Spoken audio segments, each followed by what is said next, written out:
على رسوله الكريم أما بعد فأعوذ بالله من الشيطان الرجيم بسم الله الرحمن الرحيم الصلاة والسلام عليك يا سيدي يا رسول الله وعلى آلك وأصحابك يا سيدي يا حبيب الله الصلاة والسلام عليك يا سيدي يا نبي الله وعلى آلك وأصحابك يا سيدي يا نور الله الصلاة والسلام عليك يا سيدي يا جد الحسن والحسين وعلى آلك وأصحابك يا سيدي يا رحمة للعالمين۔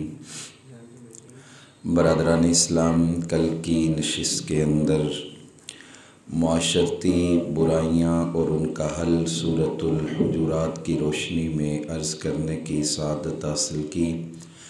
آج کی اس نشست کے اندر اسی سلسلہ کلام کو آگے بڑھاؤں گا اور ہمارے معاشرے میں پائی جانے والی وہ برائیاں جنہوں نے ہمارے معاشرے کے امن کو تباہ و برباد کیا، ہمارے معاشرے کے خوبصورت چہرے کو بدصورت بنا دیا، سورہ الحجرات کی روشنی میں ان برائیوں کا تدارک آپ احباب کی خدمت میں عرض کرنے کی کوشش کروں گا۔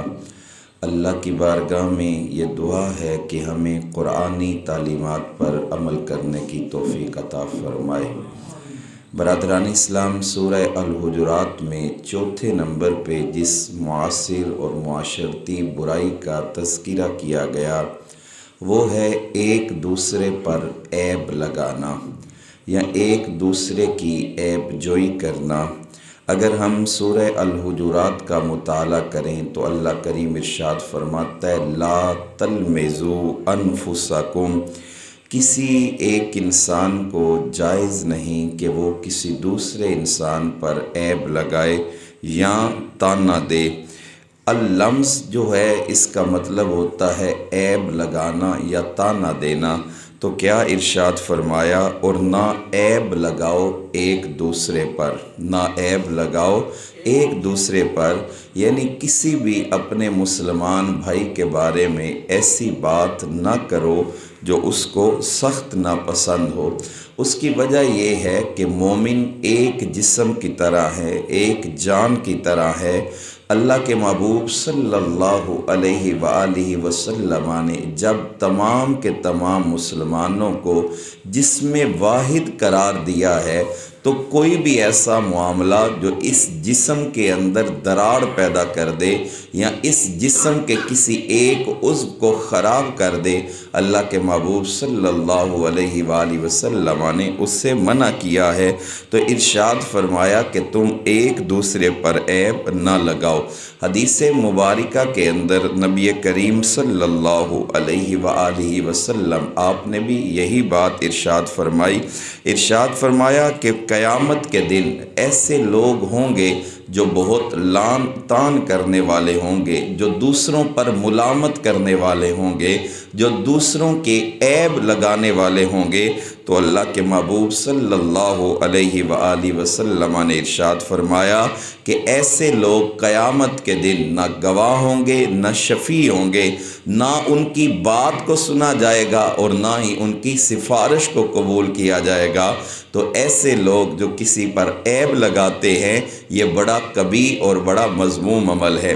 بلکہ نبی کریم صلی اللہ علیہ وآلہ وسلم کی تعلیمات میں تو ہمیں یہاں تک نظر آتا ہے، حضور علیہ السلام ارشاد فرماتے ہیں کوئی اپنے مسلمان بھائی پر عیب لگاتا ہے۔ عیب کیا لگاتا ہے کہ ماضی کے اندر وہ کوئی برا کام کرتا تھا، اب اس نے اس سے توبہ کر لی ہے، اب وہ اچھائی کی طرف آ گیا ہے، تو اس کو بار بار یاد دلانا کہ تم پہلے یہ تھے، آج تم یہ ہو۔ جیسا کہ ہمارا مزاج ہے نا کہ اگر کوئی انسان اپنے کسی برے کام سے توبہ کر کر ہمیں اصلاح کی دعوت دے تو ہم کہتے ہیں تو وڈا آیا میں تن ویکھے تو کی کردہ رہے آئیں۔ یہ ہمارے معاشرے کے اندر ایک عام سی بات چلتی ہے، ہم جانتے ہیں، ہم کہتے ہیں کہ آج تک تو بھی یہ کرتا رہا ہے، حالانکہ اس نے اس کام سے کیا کر لی، توبہ کر لی تو اللہ کے ہاں اس کی توبہ کی اتنی قدر ہے۔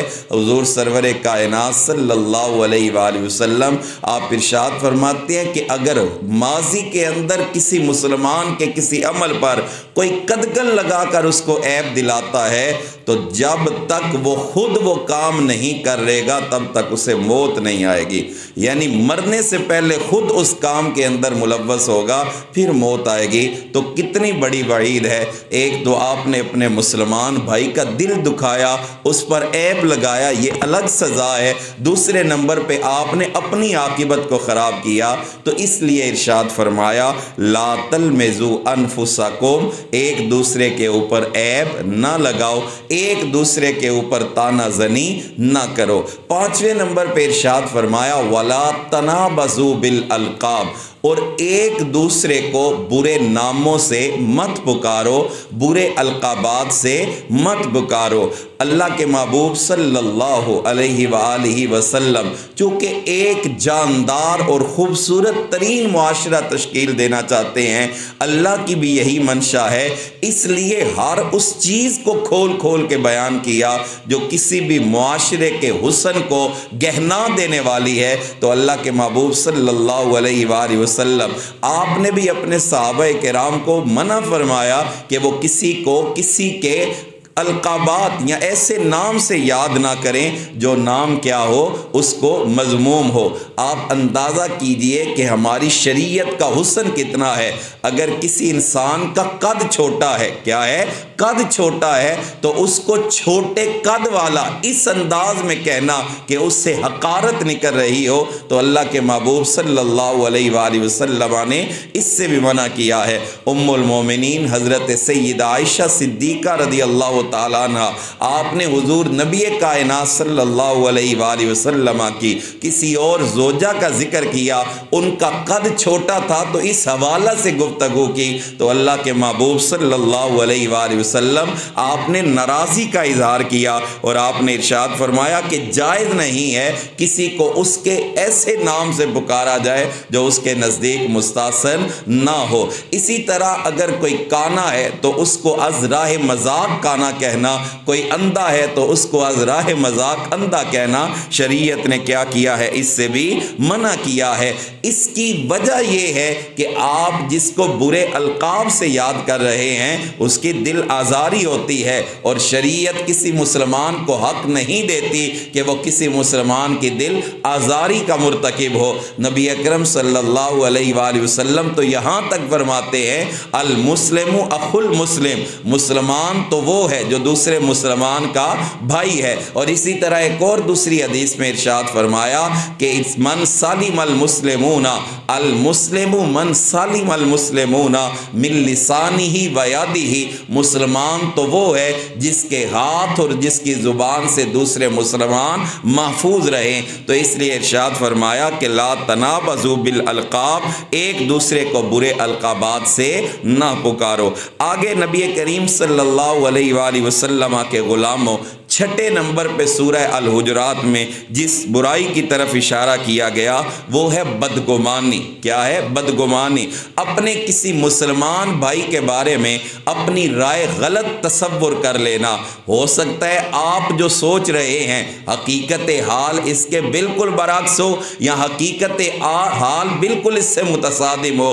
اس لیے اللہ کے محبوب صلی اللہ علیہ وآلہ وسلم پر نازل ہونے والی کتاب کے اندر صراحتاً بیان کر دیا گیا کہ جب تک صورتحال صحیح واضح نہ ہو جائے تب تک اپنے کسی مسلمان بھائی کے بارے میں تم نے کوئی بھی رائے قائم نہیں کرنی، تم نے اپنے مسلمان بھائی کے بارے میں کوئی بھی اپنی طرف سے گمان قائم نہیں کر لینا۔ ناراض نہ ہوئیے گا، چونکہ ہم سارے کے سارے اسی معاشرے کا حصہ ہیں اور یہ ساری برائیاں ہمارے اندر پائی جاتی ہیں۔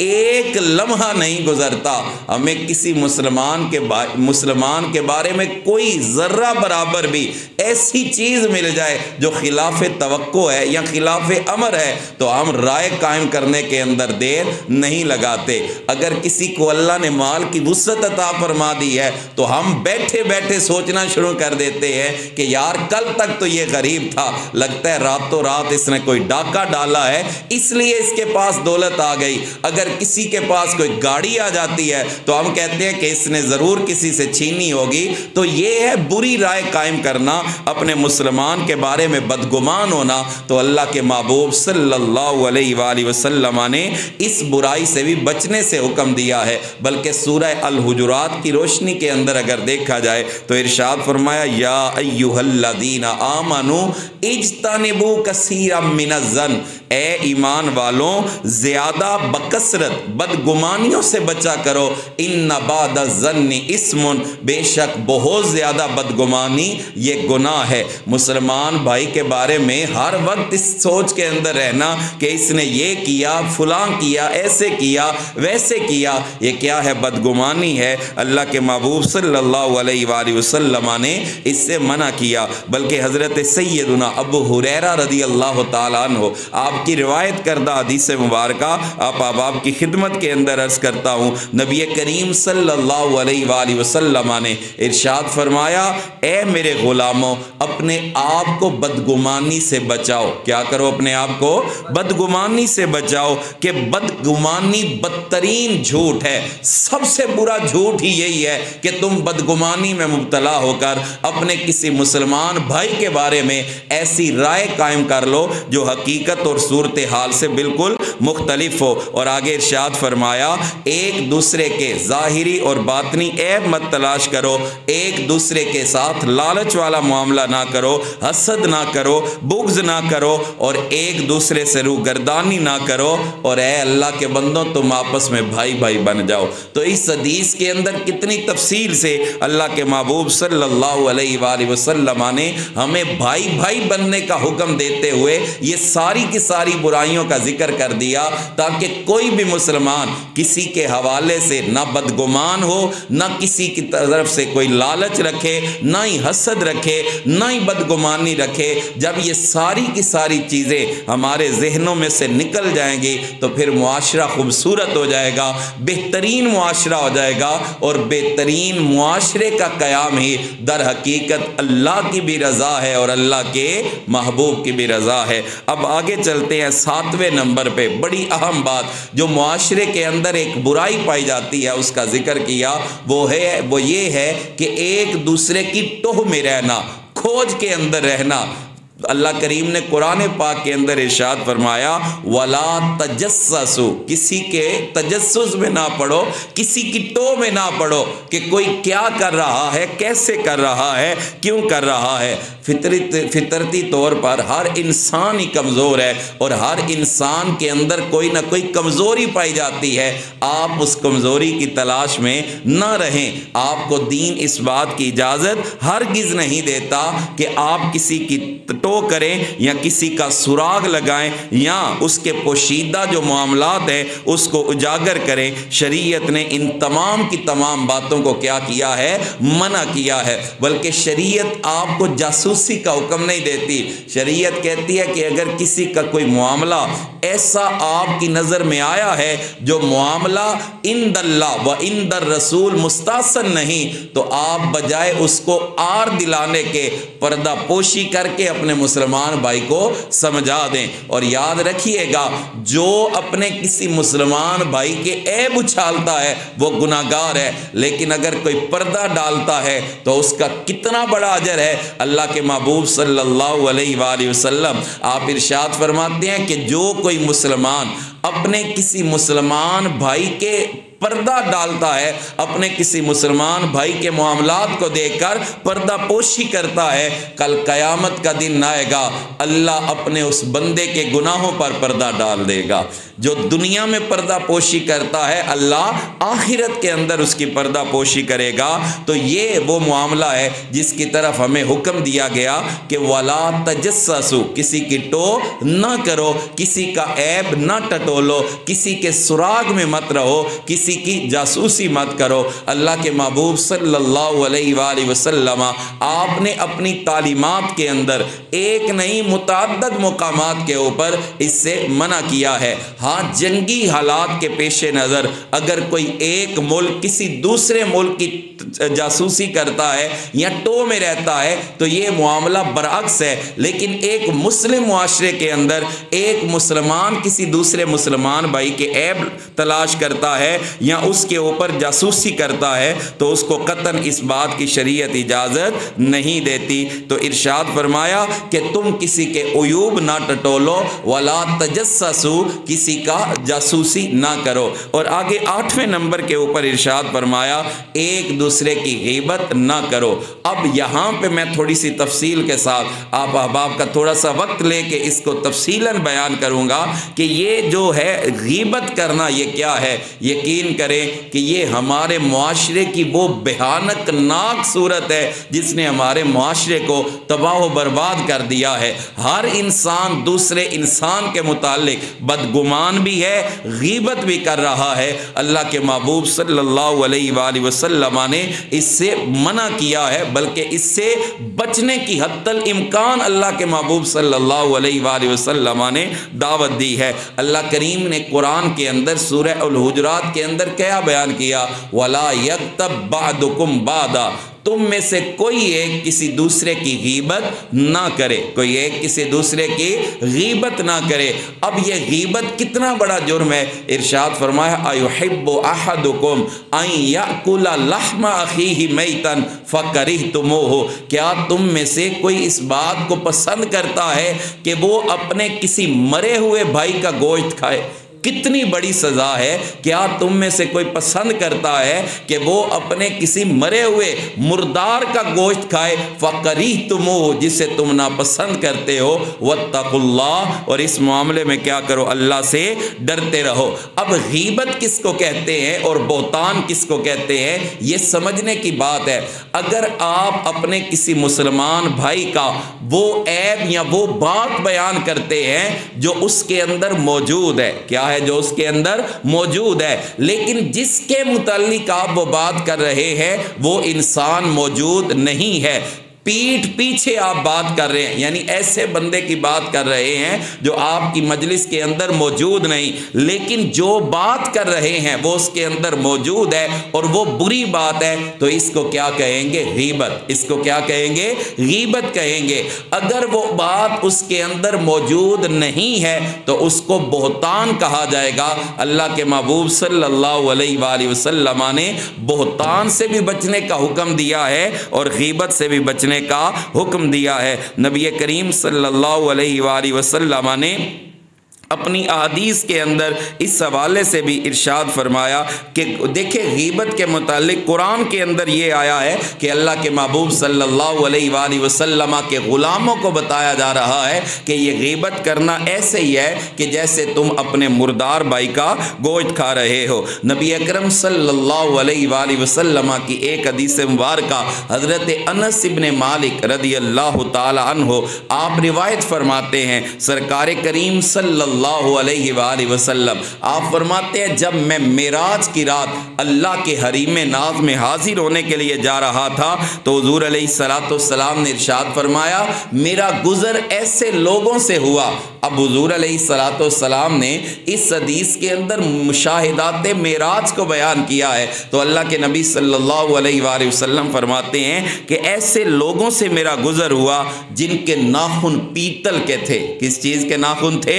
پیتل کے ناخن تھے، اور وہ ان ناخنوں سے اپنے چہرے اور اپنے سینوں کو نوچ رہے تھے، یعنی بڑے بڑے ناخن ہیں اور ناخن بھی پیتل کے ہیں جن ناخنوں سے وہ اپنے چہرے کی جلد اور اپنے سینے کے گوشت کو نوچ رہے ہیں۔ اللہ کے نبی صلی اللہ علیہ وآلہ وسلم آپ فرماتے ہیں میں نے جبریل سے پوچھا کہ یہ لوگ کون ہیں؟ تو عرض کیا یا رسول اللہ یہ وہ لوگ ہیں جو دنیا کے اندر مسلمان بھائی کا گوشت کھایا کرتے تھے، آج قیامت والے دن بھی آج ان کو اس کیفیت کے اندر رکھا گیا ہے کہ یہ آج بھی اپنے مسلمان بھائیوں کا گوشت کھا رہے ہیں، آج بھی اپنا گوشت کھا کر اپنی اسادت کو پورا کر رہے ہیں۔ تو یہ کیا ہے برادران اسلام؟ یہ وہی ہے جو دنیا کے اندر کیا ہے نبی اکرم صلی اللہ علیہ وآلہ وسلم کے غلاموں۔ یہ ساری بات عرض کرنے کا مقصد یہ ہے کہ اسلام ایک خوبصورت معاشرے کو تشکیل دینا چاہتا ہے۔ ہمارے معاشرے کے اندر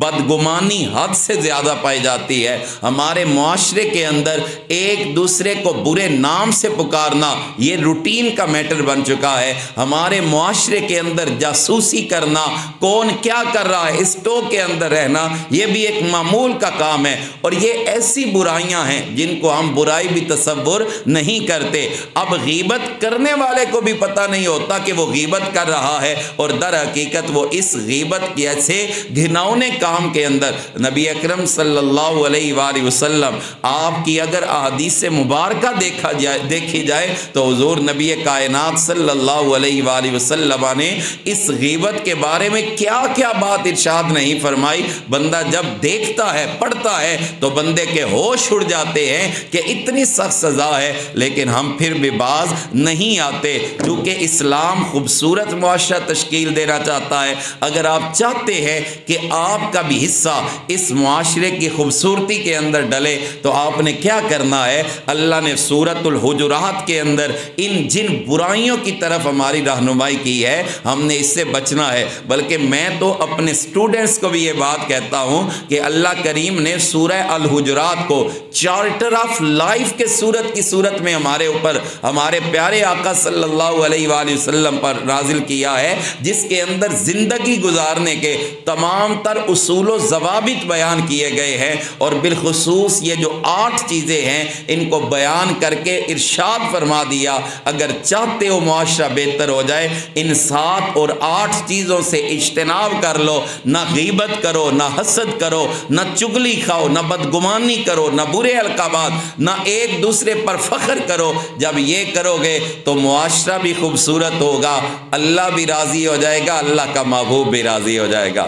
لیکن اگر تم ان باتوں کے مرتکب ہو گئے تو پھر نتیجہ وہی نکلے گا جو آج ہمارے معاشرے کا نتیجہ نکل چکا ہے۔ یہاں دور تو دور رہا، بھائی بھائی سے بدگمان ہے، یہاں دور کی باتیں تو دور کی رہی، ایک گھر کے اندر ایک ہنڈیا سے سالن کھانے والے لوگ ایک دوسرے سے ہر وقت بدگمان ہیں، غیبت میں لگے رہتے ہیں، ایک دوسرے پر فخر اور مباحات کرنے کی کوشش کرتے ہیں۔ تو اللہ کے محبوب صلی اللہ علیہ وآلہ وسلم نے ان تمام باتوں سے اجتناب کرنے کی طرف اشارہ فرمایا ہے۔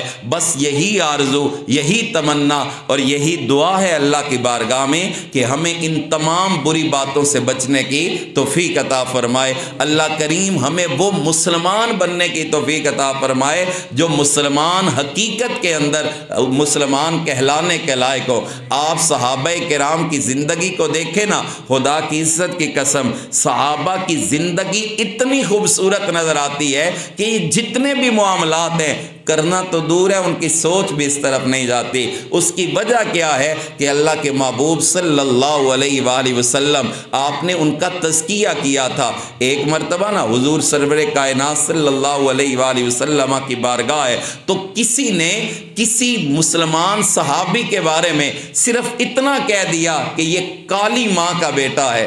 اللہ کے محبوب صلی اللہ علیہ وآلہ وسلم نے سخت برہمی کا اظہار کیا، چونکہ حضور علیہ السلام مزکی تھے، تربیت فرمانے والے تھے، تزکیہ فرمانے والے تھے، اس لیے حضور علیہ السلام نے ان باتوں کی حوصلہ شکنی کی، اور یہی تواتر کے ساتھ چیزیں ہمارے تک پہنچی کہ اگر تم بھی خوبصورتی چاہتے ہو تو اسلام کے دامن کے اندر یہ چیزیں ہیں، آؤ ان کا دامن تھام لو، اللہ تمہیں بھی کامیابی عطا فرما دے گا۔